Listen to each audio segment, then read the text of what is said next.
Hello, everybody. Welcome to this episode of the Changing Minds podcast.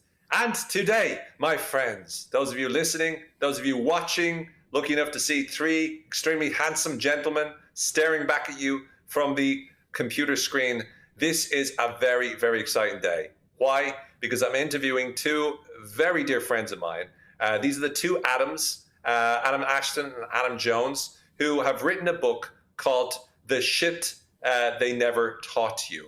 And the reason why this is such a powerful and brilliant book is because I actually met Adams, the two Adams, during the early part of the first lockdown.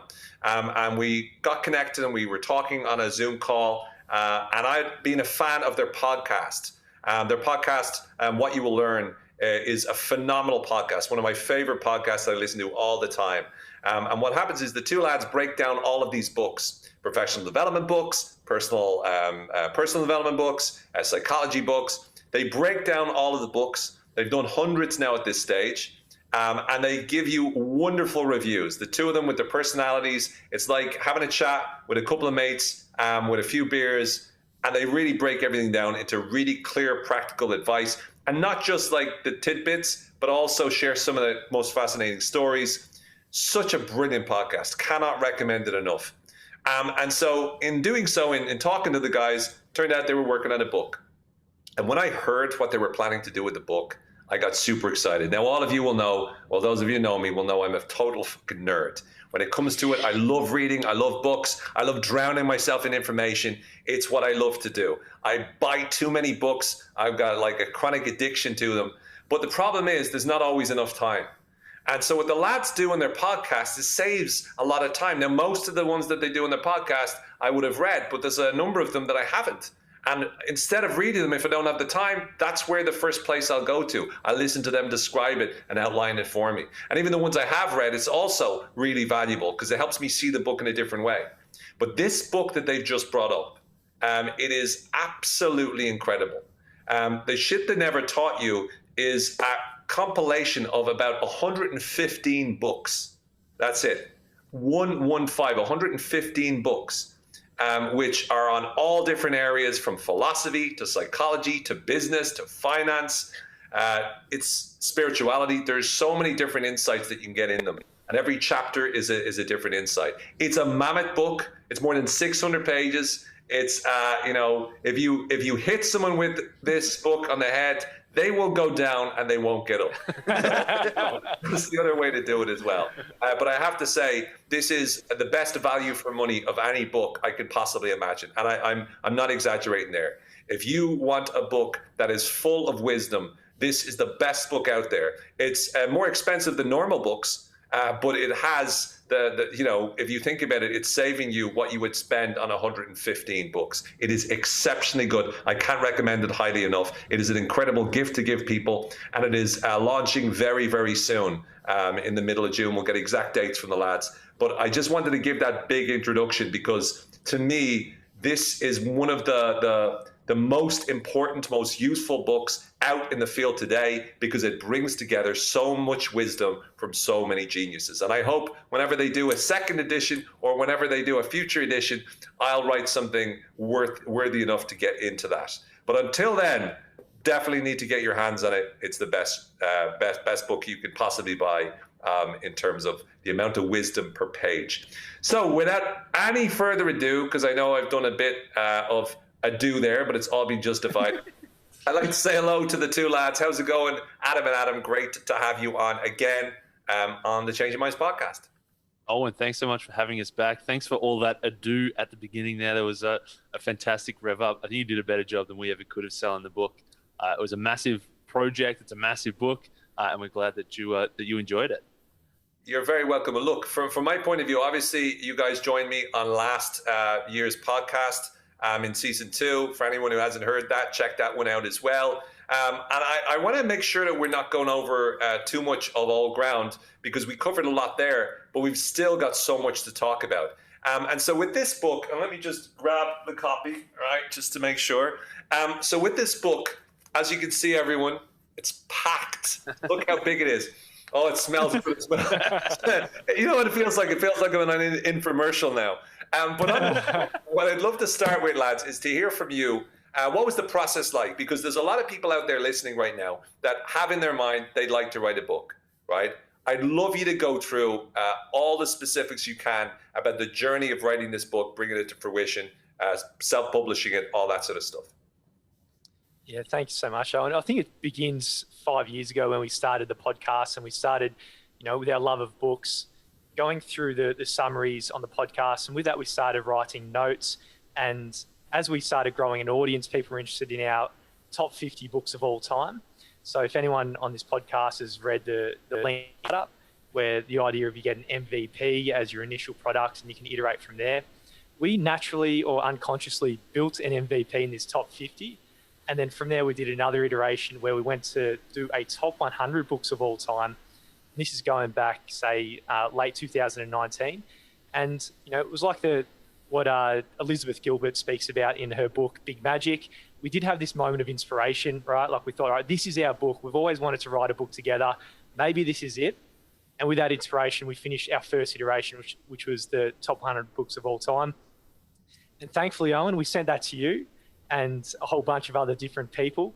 And we got some feedback from there. And, and because of that feedback, we were able to do extra iterations. Yeah, exactly. We started literally in a month. We were like, okay, let's write this whole book in a month. Top 100 books, 1,000 words on each. So within a month, we'd smashed out 100,000 words. That was January 2020. And that was at the end of January. Jonesy infamously said, I think we're like 95, 98% done now. So we'll send it out. We'll get some feedback. As Jonesy said, we got a whole bunch of feedback, which was fantastic. We had some specific feedback, some general feedback. And ultimately we thought, let's go back to the drawing board and have another crack. And then there was probably 2 or 3 or 4 more versions since then before we were actually done. But it was fantastic. What I love about the book, there's so many things, but one of the things I love about it is that it's personal, that you made it personal. There's lots of your stories. So it's your trademark same humor. I remember that was something we talked about when we were discussing it. I know you got that feedback from others as well, is that the very thing that makes you unique, you kept it in this book. So this is a good representation of you in terms of your personalities. And I think, again, from a lesson point of view, anyone thinking of writing a book, it's imperative that you put in your own uniqueness, what makes you stand out, what makes you different in that way.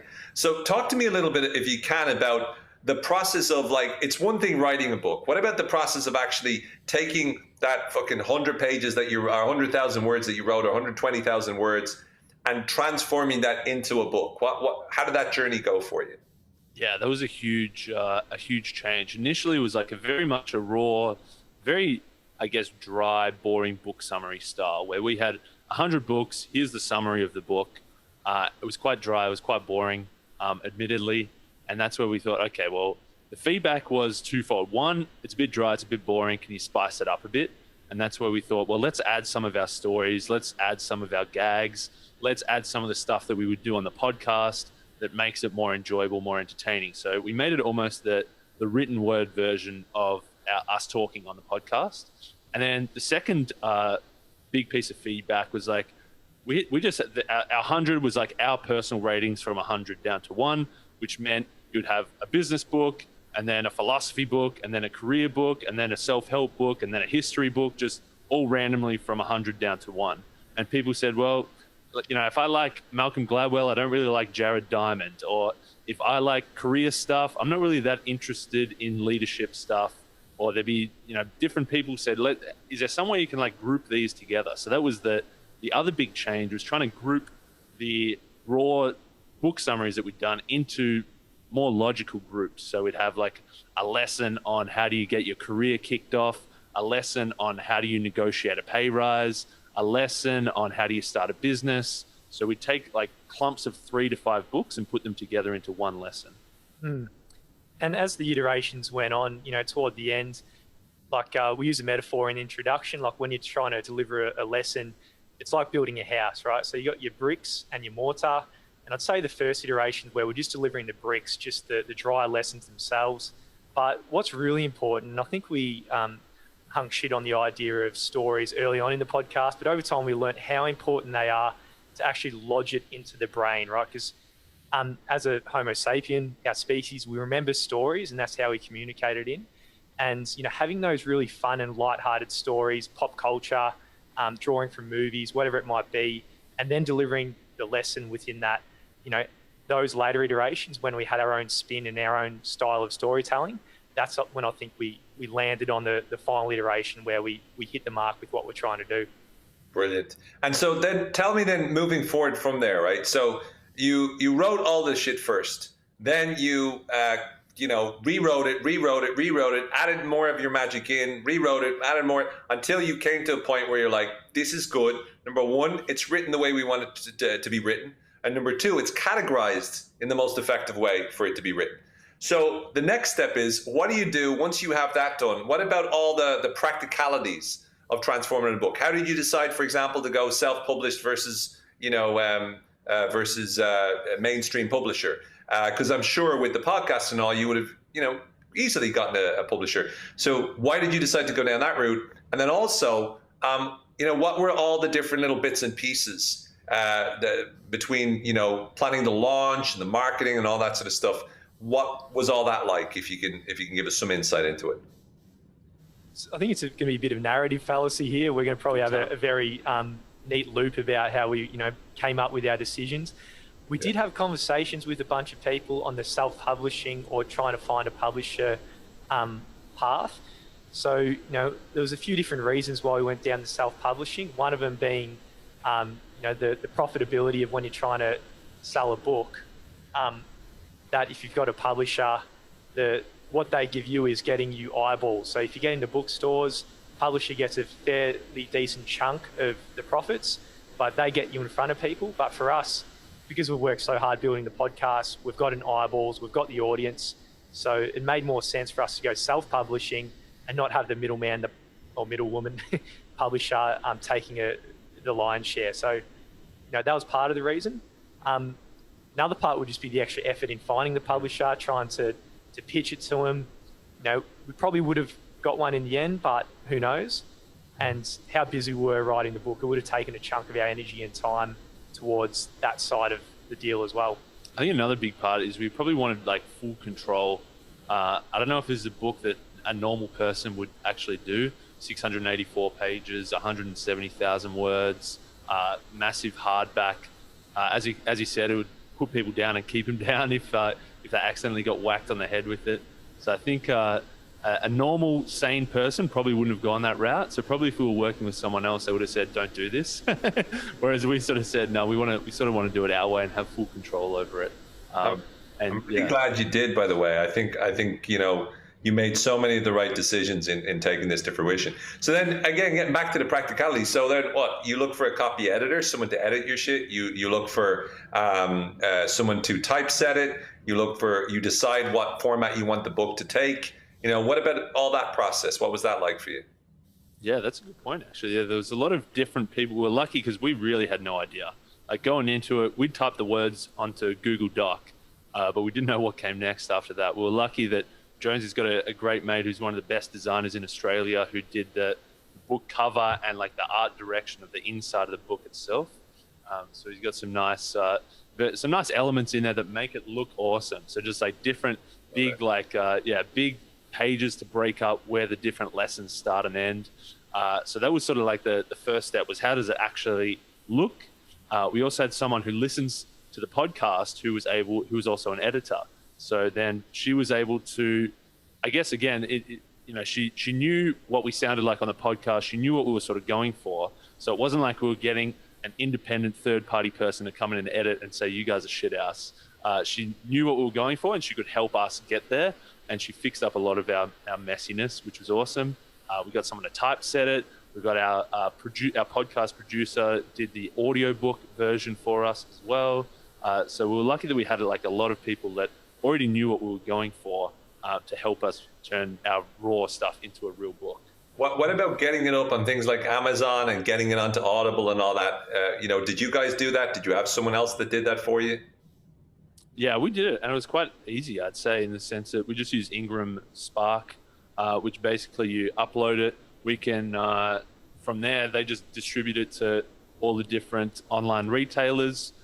Any physical bookstores, I believe, can order through there as well. We can order copies and print them and send them off. So then we sell it directly through our website where people can buy it, I guess, cheaper than they could at on an online retailer, because some of them put a ridiculous margin on it that we don't see, but they're taking a nice slice of. So yeah, again, I guess it just comes back to control. I think the best part about Ingram Spark is the print-on-demand style. I think any aspiring author's worst nightmare is you go through all that effort and you feel like you get to print 1,000 or 2,000 copies. You're pretty optimistic and you sell 6 copies and then you got another 1,000 just sitting there. I think there's plenty of authors like that out there, but with Ingram Spark, every time you get a sale, it just prints once. So you're not sitting around with all this stock and all this wasted money anticipating how many sales you're going to get. So the whole process, I'd say, through that was a bit easier. The actual sales and distribution, it's a big unknown going into it, but that's probably one of the simpler things after doing the whole process, I'd say. What about the launch? Any tips or learnings, lessons that you got from launching it? So we were lucky to have a marketing guru in our back corner by the name of Owen Fitzpatrick, who had a couple of calls with us and really took our marketing spiels, our marketing copy from like a 1 out of 10 to like an 8 out of 10, 9 out of 10. And the difference, I guess, then is just us delivering it to make it a 10 out of 10. So that was a big help, chatting to you. You really pumping us up, giving us some great ideas on how to market and sell the book. So I guess that really helped with the actual spiels of what we were doing. So do we negotiate a percentage, do we? No, in reality, to be fair, lads, all I did was, gave you some advice and suggestions. You executed to a T. So, like, to me, a large part of it, obviously, I'm delighted it helped, but a large part of it is really executing it and really reaching out to your fan base, which is quite large. You've got a lot of people listening to the podcast on a regular basis. So what are the kinds of things, like, you decided on a sort of a big, long, like, roll up, right? So you started promoting this a month out or maybe more. So again, how did you inform those decisions and stuff like that? And once we answer this, we'll get into the actual content of the book, because I'm sure some listeners are going, I don't give a shit. I don't want to write a book. I just want to hear about, what's in the book. So So what about the marketing launch then? How did you make decisions around that? So we had the pre-sale period, which was about 8 weeks. So part of that was, I did a bit of Googling to see what's the typical pre-launch sale. So that was part of it. Another big part of that was just leaving us enough runway to do some of the things we wanted to do, like, reaching out to influencers in the book space, other podcasters. And also we got someone helping with PR. So that's something we're not very, strong at or have relationships, particularly in the traditional media channels. So having a runway, we could actually do as much promotion in the build-up, get it into the hands of the people we want it, and then ideally when it hits 23rd of June, there's enough hype around the book that a lot more people are going to buy it because of what we did in that runway period. Yeah, we sort of broke it up into thinking, okay, there's our core audience who we already, not that we own the audience, but people who listen to the podcast, people who are on the email list, people who are, and maybe are following us on social media. So the first part was like, okay, how do we get these people who have listened to us for a year to 5 years? How do we get them to actually go from $0 to $46 US to actually buy the book? That was one part of it. The next part was sort of like the warmish people, maybe the people who've heard of us or their friends. How do we get them to buy it? And then the next was sort of the fully cold. Is what can we do to reach people who have never heard of us before and get them interested in our book? So that was sort of how we broke it up into thinking, how do we target each of these different groups? Brilliant. No, look, that makes a lot of sense. And again, very strategic, very clever. And I can tell that also you've got a lot of insights from a lot of the books, because even in some of the things you're describing, I'm familiar, it rings a bell, right, in terms of the approach, which is just, and let's get into the book, because, for me, lads, obviously, like, $45 for this is, to me, a huge steal. And the reason it is, and the reason why I bought a copy, and, you guys graciously sent me on a copy, but I bought one myself and I'm going to buy more as gifts. The reason is because, to me, the wisdom inside of it. And so the real question I'm asking is, if information is, if knowledge is something you invest in yourself, then in many ways, the hundreds of books that you've read in this space, everything from Sapiens to the laws of human nature, to how to win friends and influence people, to the perennial seller, like all of these different books that you've read, surely that has built up a lot of intellectual capital for the two of you. And so what I'd love to know is, what are the main, it's hard to rule it down, but what are the most important insights that you think people will get when they read the book? What are the, what I know it's different things for different people, but what are the main insights you're hoping people get as they go through, the book and start taking bits out of it? Well, the three of us would agree that books are the most undervalued commodity on the planet, right? There's so much value that you can get from every single book. And I think for anyone listening right now, including ourselves, we grow up with some people we learn from, and we've got no control over the school. We've got the parents, the coaches, the mentors into our life. But after we've finished our traditional education, we can go into this area where we're, taking control of our learning journey, and we can do that through books. So I think the main thing, whatever anyone's problem is right now in their life, where it might be relationships, marketing, launching a new product, their career journey, philosophy, whatever it might be, someone out there has gone so deep into that topic before that, you don't have to start from square one. So, the quote that we all know is by Sir Isaac Newton: "If I've looked further, it's because I stand on the shoulders of giants." And someone out there's a giant that solves your problem. So I think the insight, it is going to be different for every single person. But through this, we can get 115 different books and different mentors into your life to invite into your toolkit to solve whatever problem you might have. Yeah. I think for me, the specific lessons of, we've broken it into 9 different parts, 32 different lessons, 115 different chapters. We don't expect people to read every single one. You just pick and choose the ones that are most relevant to you right now. I think the biggest lesson, though, is like the meta lesson of becoming a reader.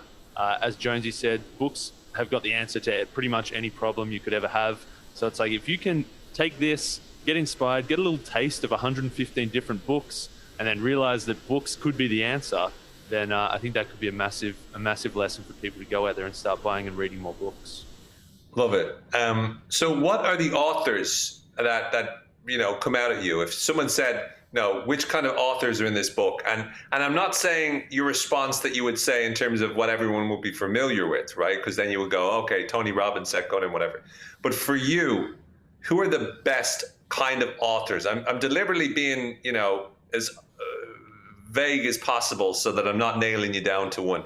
But who are the best, most useful authors that you've written about in this particular book? I'll go one that probably Jonesy wouldn't expect. It's the part of the book that if I was writing this by myself wouldn't even be in the book, which is like the history sort of stuff. But I think Yuval Noah Harari is one of the best authors in the sense it's something that I'm not really interested in at all. He's written 3 phenomenal books that are super interesting, super engaging, that bring you along the whole journey. He went from the past with Sapiens, the present with 21 Lessons for the 21st Century, and into the future with Homo Deus. And I think an author like that takes, tens of thousands of years of history and puts them into 3 nice little books that you can read and be actually interested in, I think he's a phenomenal author. You know what I love about that as well is I often quote his first 2 pages as being the greatest introduction to any book ever, because he goes in and goes blah blah blah blah blah. That's physics. Blah blah blah blah. That's biology. Blah blah blah. And I'm just like going, fuck, like beautiful. Right, David Copperfield. Fuck, this is this is just classic. Jonesy, what else? What would you add to Yuval Noah Harari? The only thing I'd add is because he's so concise and entertaining along the way of delivering his lessons, and condensing so much of history down into one book. Probably just comments on the reverse of that. What makes a poorer book, and I think a lot of books out there, you might have your TED Talk book where they've done the 15-minute spiel, and then they pump it out into a 300-page book. So there's a bit of fluff, which sometimes isn't great. And they're writing books for the publisher rather than an audience, you could say. You've also got the other type where there's a lot of academic jargon where you're reading it and you think you're trying to sound smart, but again, it's not written for the general population. So the best books kind of avoid those two traps and articulate things in an entertaining way that grabs you, where you learn something, that you might change something in your life, or you might just increase or open up to a whole new field of knowledge that you never were aware of before. And so on that, because I want to, at this stage, listeners, I hope you stick with this, because I'm talking about something I want to know about, right, in this. One of the things I've been doing quite a lot of is looking at the various things. One of the things I teach in the business mentorship we do is on the different types of books, right? So you have a big idea book, you've got a framework book, you've got like an academic book, right? You've got a memoir book. So you got a fiction, I've written a couple of them with Dr. Richard Bandler and Alessio. And there's also like things like Who Moved My Cheese, Spencer Johnson. And then there's, Robin Sharma with The Monks That Sold the Ferrari. And then the other things the monk did. But basically with the various types of books that we have, I want to know from your point of view, because there must be some books that are big idea books that are fucking brilliant. And then there's other big idea books, to your point, that are literally like The Secret, Law of Attraction. Let me just tell you about this in 600 different ways. No disrespect. If you like The Secret, no disrespect. But it's a shit book. But no, it's a good idea. It's a good concept. I'm not having a go. Technically, I am, but still. There's some big idea books that work, some don't. Could you talk through what you think is the difference that makes the difference? That's a tough one. I think it probably does come down to a little bit of the brick and mortar that Jones, you sort of mentioned at the start. I think finding that right ratio between the brick and the mortar, how much great content is there versus how much journey or story or studies or stuff that fills it in, that brings you along on that journey. I think of, Malcolm Gladwell is obviously a super popular author who takes you along on that journey. I feel like a lot of people have sort of borrowed his style as well. Like the Heath brothers, I feel like write in a Gladwellian sort of a style, with probably a little bit more of a skew towards the academic study sort of stuff. Even Franz Johansson, The Click Moment, a book we love, was sort of like a business version of Gladwell that I think had that style. So I think like taking you on that journey, keeping you engaged, keeping you interested is a big part of it. But of course, at the end of the day, you need those bricks in there as well. If those bricks, I'm trying to think, if those bricks are literally made out of shit clumped together, then it ends up being a shit book. And I think it's on not just the one book you're reading, but it's on the reader themselves. Like a book like The Secret, I'd agree with you. In and of itself, it's a piece of shit book. If you go down the path of just reading books like that, you're going to be leading to a very bad place. And I probably had my own period of that where I was, using The Secret to study for an exam, or I didn't study. I was just imagining my 100%. It was the first time I ever failed an engineering exam and got 20%. So that's the sort of thing that can happen. But if you put The Secret into context by reading other books, you might actually find some things in The Secret that are actually worth taking. Like, there's nothing wrong necessarily with visualization, but visualization plus the hard work that you might actually be inspired by other books, together you get the combination of in a package that is going to be more useful, where the sum of all the parts is greater than the individual parts. I love that response, and I 100% agree. I think The Secret has its place, and it can be useful in some cases. The one good thing I like about it is, similar to Think and Grow Rich, it gets people to start to look at what they want to achieve. So it starts them down the path. The problem is it's an awful lot of repetition, and it's repeating a certain concept that is far too simplistic. But what I do like is it steers people in the right direction. And I mean, a lot of very successful people swear by it, just like a lot of very successful people swear by Think and Grow Rich. Again, if we look at them both now in retrospect, there's a lot of stuff that you're like, like there's one chapter in Think and Grow Rich. I can't even remember what it's on, but I remember reading it recently when I was doing a podcasting on it, and I was like going, are you on crack? What are you talking about? But then again, you've got brilliant books like The Four Agreements, which I know you guys mentioned here, which I love. I think it's phenomenal. And once again, I always loved that book. I still love it. But again, if you read the first few pages, the guy's like tripping. He's like, it's really like off the planes. And then he gets into The Four Agreements, and The Four Agreements are so good. So I think you have to also look at every book for, there's going to be some genius in it, and some books are not great, but they're gold. Other books have they're really well written. They bring you on a journey, but at the end of the day, you close the book and you're going, I've read the book, but you've got nothing to show for it. What about framework books, guys? And what's your favorite type? Do you like the big idea ones? Do you like the framework ones? Like the 7 Habits, the 4 Agreements, this, that. Do you like the more biographical ones? Do you like the tips ones? What kind of books do you guys like? I think I definitely started out full framework. I was just like, just give me the best stuff, package it up really nicely. That was definitely early days, and now probably shifted more towards the big idea type. But there's always room for a good framework book. A nice simple, here's the 5 things, or here's the 7 things, or packaging them up in that way. I'm definitely still a big fan of. Yeah. And I'd say for me, everything you just mentioned. Then I've got examples that come to mind of a book I really like. So I don't think any of them. Yeah, there's no book that I don't like in that non-fiction, all the buckets that you just mentioned. And so in your book, there's, like you said, a bunch of different sections. So I just want to talk through so you can give us some indication as the kind of books that are in. So first of all, we have the first part, getting your shit together, right? With chapter titles like Smelling the Roses, Outgrowing Your Shell, Program the Autopilot, Big Ticket Programs, Love is in the Air, Having a Crack. So what is the getting your shit together? What's that all about? What kind of books are in there, and who's it for? So the getting your shit together is, I guess, that where we started off. It's probably the one that's most applicable to the largest group of people.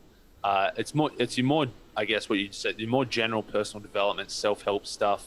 We start off with happiness because a lot of people don't smell the roses. A lot of people are, going on this big journey. They're trying to climb this massive mountain.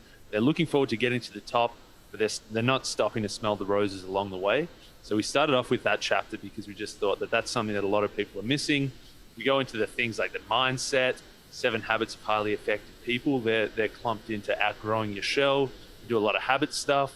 We do then sort of more broader personal development stuff. So taking like a bit of health, a bit of fitness, a bit of tidying, a bit of presence, a bit of love and relationships. So we're sort of putting all those different things together into part 1. Great. And then your career journey, that's when you deep dive in part 2 about the career journey, various paths to mastery, grabbing the reins, big ticket sales, in their shoes, getting shit done. So in your career journey, what kind of books are you talking about there? What are you teaching people about there? Yeah, there's a whole bunch of different lessons within just the career journey. If I had to say meta, I think it's understanding if you're on the right path or not, because if I think about back to the start of my career, you might be working really, really hard, but if you ask yourself the question, am I making the most out of where I'm putting my energy and effort? So what we've learned through reading a whole bunch of different books, there are actually various different paths to mastery. So one path might be where you go very deep and narrow, where you're just exploring one niche, one field, one skill, and you're getting to the point where you're better than everyone else in that. So we call that going deep and narrow with books like Grit, Outliers. Is another one in that? No. But then you got the other path where you go very wide, and that's exploring books like Range and Originals, where the idea is you're combining different skills, and you're also finding a niche, but not through 10,000 hours in one skill. You might have a combination of different things that makes you unique, and that nobody else out there has those skills, and that makes you valuable in the marketplace as well. And with that, we're looking at building career capital. So, we're getting that scarcity, whether it's by going wide or going narrow. And with that scarcity, then you got leverage to take your career where you want to go. So that's another one of our lessons where, we say grab the reins, and you can take your career in ways that's going to give you the most satisfaction, whether it be autonomy, choosing what you want to do, mastery, becoming great at a certain skill, or purpose, looking to actually try and improve the world in one way. So that's the broad array of things we cover in the book and the different books we draw from. Brilliant. And in terms of running your own show then, again, what kinds of stuff did you do there? The big slap, planting the seeds when the going gets tough. What was the main focus for that section? That's sort of your business focus without going too hardcore business. I guess the big slap is trying to, the author MJ DeMarco gave us a couple of big slaps with his two books, The Millionaire Fastlane and Unscripted, that sound like super cheesy books, but far out they gave us a big slap. So for us, we're just trying to introduce people to the idea that, hey, there's the path that you might have been taught, which is go to school, study hard, get good grades, go and get some kind of degree or apprenticeship, again, work hard, get the ticket into the real world, get a job, work hard, work overtime, get a promotion, get a pay rise, do that for 40, 50 years and then retire. That's a path that most people are taught, I guess. But one path that you were sort of really never taught was how can you go out and do something on your own? How can you forge your own path? Whether that's through business, consulting, entrepreneurship. The big slap is just trying to open people's eyes to, hey, you've got your normal path, I guess, and then there's your, I guess abnormal sounds weird, but your less common path where you can actually create your own path as you're going. Love it. Also then, marketing to the masses was next. So again, some favorites here, some really good authors here. What is that mainly focused on? So using the metaphor of, say, how a virus hits, we're trying to get a product, whatever we've made, this follows running your own show. So at this point, you might have a product, and how do you get out there and infect the entire population? So let's just say something like a virus that we all know too well recently, the R0 value, another term we all probably learnt last year. If it's below 1, that means something isn't going to spread to the entire population. So looking at this as a metaphor, if we're a virus and we're trying to infect everybody, there's different elements to that. So one way is making everyone in the population sneeze, and that's getting our R0 above 1. And that way, through word of mouth, we're getting our product to follow the whole entire population. So that's what we look to do. We look at the adoption curve, so starting at the innovators through to the innovators followed through to the laggards, all the way through. How do we go from one side of the curve all the way through to the other? That's crossing the chasm, right? Ooh, that's right. We draw from 3 different books to actually cross the chasm, one being Purple Cow by Seth Godin, one being Contagious, and also using the metaphors within crossing the chasm, where you secure a beachhead as a way of taking over a whole entire country.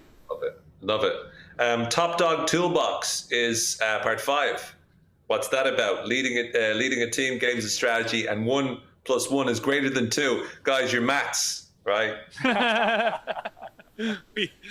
used to be good at maths in high school, but so this is sort of the top dog stuff. We had the career in part 2, which was more about building up your own personal skills. But then the top dog is once you've built up your skills, built up your scarcity, built up your career capital, move up an organization, or if you've built your own business and you're now at the top and you're doing well, that's when some of these top dog things come into play. More of your management, more of your leadership, more of your strategy and game theory, more of your thinking about diversity, thinking about what types of people do you want to be playing on your team. That's sort of where we brought all those types of books together into, as we say, the toolbox. What if you're a top dog, what do you need in your toolbox? And then it's naturally next moving on to making bank, right? Which is a colloquial expression that is basically making lots of money and earning lots and taking care of all of your finances. So in that, what are the kinds of books that influence that? I think we'd all agree personal finance is one of the most simple things that we never learn about growing up whatsoever. I think if everyone just had a couple of hours on it, then how different your life would be if you learnt a little bit about personal finance. So one of our lessons does cover exactly that, personal finance, and we draw from books like Rich Dad, Poor Dad, The Barefoot Investor, or The Richest Man in Babylon. So each book has got different ideas that we combine into this one lesson that we draw from. And then the lesson after that is ideally, again, if we've got some bank, we've got some cash in our pocket due to learning the lessons from those other books, then we can actually start playing the market. So we look at all the different books when it comes to investing, whether it be Howard Marks, Mastering the Market Cycle, or Howard Marks, the most important thing. We look at different investing strategies that we can take in, and then through that, whether you want to invest in stocks, the real estate market, or even using investing as a metaphor for making decisions, which you can also do through investing. We covered that through the next lesson. Brilliant. And then we get into human behavior, the good, the bad, and the dumb. I really did. Now, as I said, I haven't obviously read the entire book, but I've read through a bunch of sections, and this is the one I really loved and enjoyed. So this is Biases of the Brain, the dark side, the light side. Share what this is about for everybody, if you don't mind. Yeah, I had a good feeling this would be your chapter for sure. What we didn't realize until we started reading books was how dumb we are, how screwed up the human brain is. So we take all those books that bring together all those cognitive biases and all those heuristics that our brain takes shortcuts because it's efficient, it's easy, it's the quickest way to do something, but really, in many cases, it's wrong. So we take all those things about why does our brain do things to us that make us dumber. So that was the biases of the brain, and then the dark side and the light side, realizing that everybody has the potential to be dark or to be light. It's not that there's Hitler, there's evil people that are purely evil, and then there's, I was going to say Mother Teresa, I think she's got her haters as well, but someone like that who's purely good. It's not like that at all. It's that everybody could be one or the other, or some mix of everything in between. So by showing people the dark side, but also showing the light side of humanity as well, we're giving the people, I guess, two paths, whichever you want to take, dark or light. Yeah, it's kind of like you've got the pill. Do you want the blue pill or the red? Then we've got two more. So we've got past, present, and future. Again, the wonderful Yuval Noah Harari shows up in this a couple of times. So again, what is this? Apes to Atoms and Beyond, love that. And then Nurturing Our Planet, love it. So the first one, Apes to Atoms and Beyond, we go through all the way to the very start, looking at selfish gene. So the idea of the replicator. So where evolution began, and I think Richard Dawkins does this in a really phenomenal way, takes your understanding of evolution to the next level. And beyond that, we summarize books like Jared Diamond's Guns, Germs and Steel, which covers why society developed, and then doing a very quick version of this lesson. After that, we look through all of history. So two Pulitzer Prize winning authors, Will and Ariel Durant, who wrote Lessons of History, condensed history down to 110 pages or so. We condensed all of that down to another 6 pages. So we do history, and then shit happened, basically. Yeah, shit happened, mate. Absolutely. And then the present through the 21 lessons through the 21st century, and then also looking to beyond with books like Homo Deus. So we cover all our past, our present, and our future in this chapter. Love it.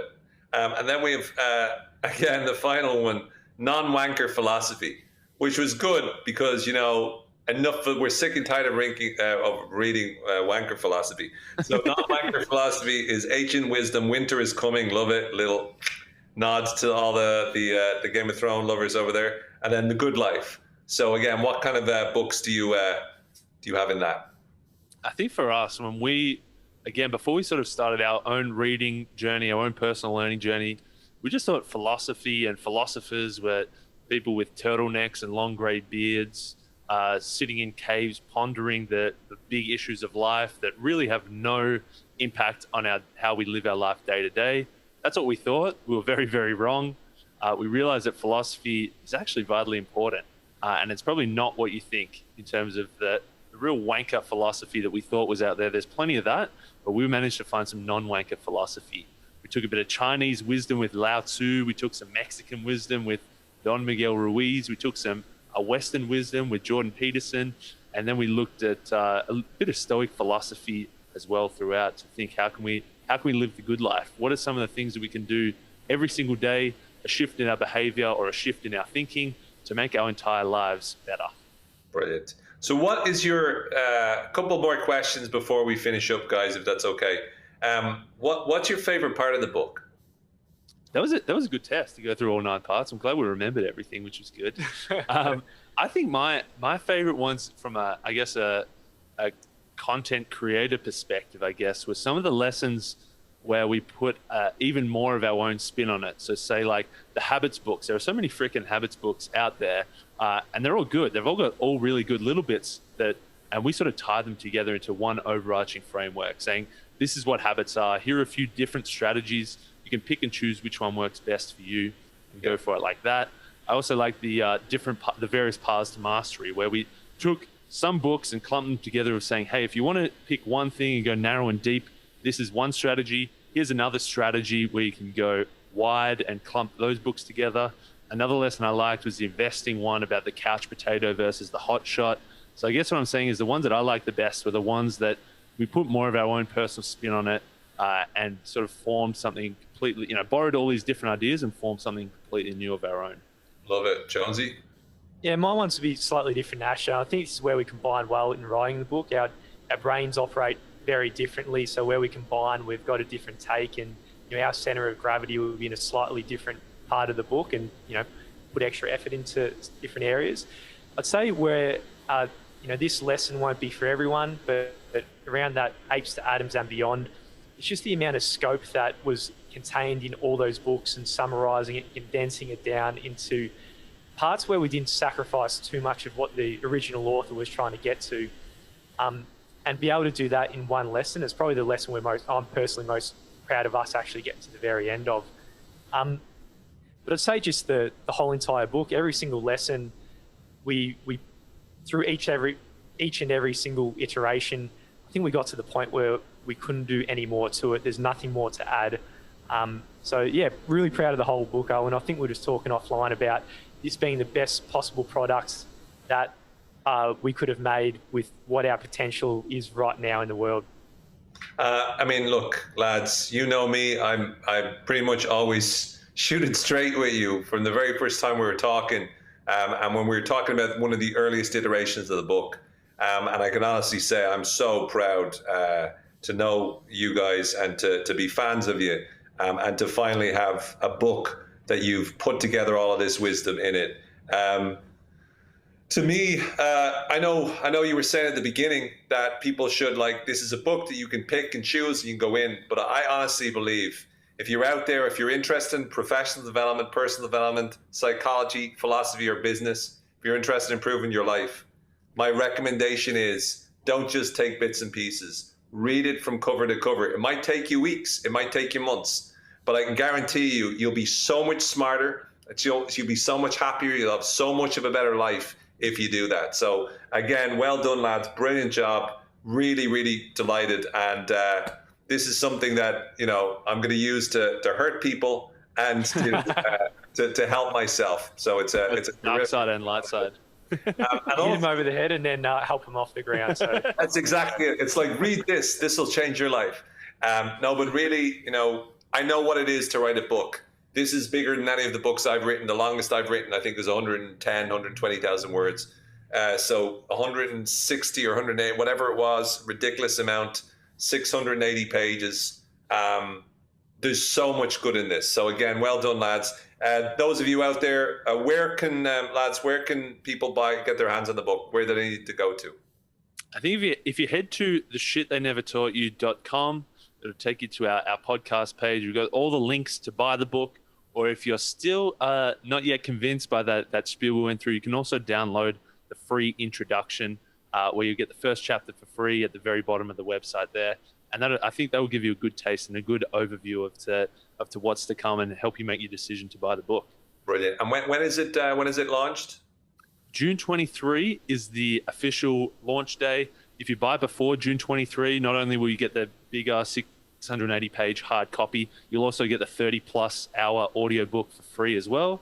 And then if you're buying after June 23, you can either buy the book or the audiobook, whichever tickles your fancy.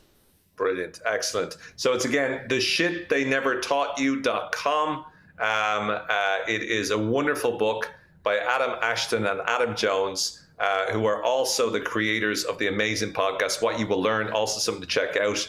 Definitely recommend it. Lads, as always, real pleasure. Love talking to you. I could talk to you forever. And one day we'll meet in person. We'll have a few beers and we'll have a chat about books. Looking forward to it, Owen. Thank you so much for having us so back much, again. mate. Take care.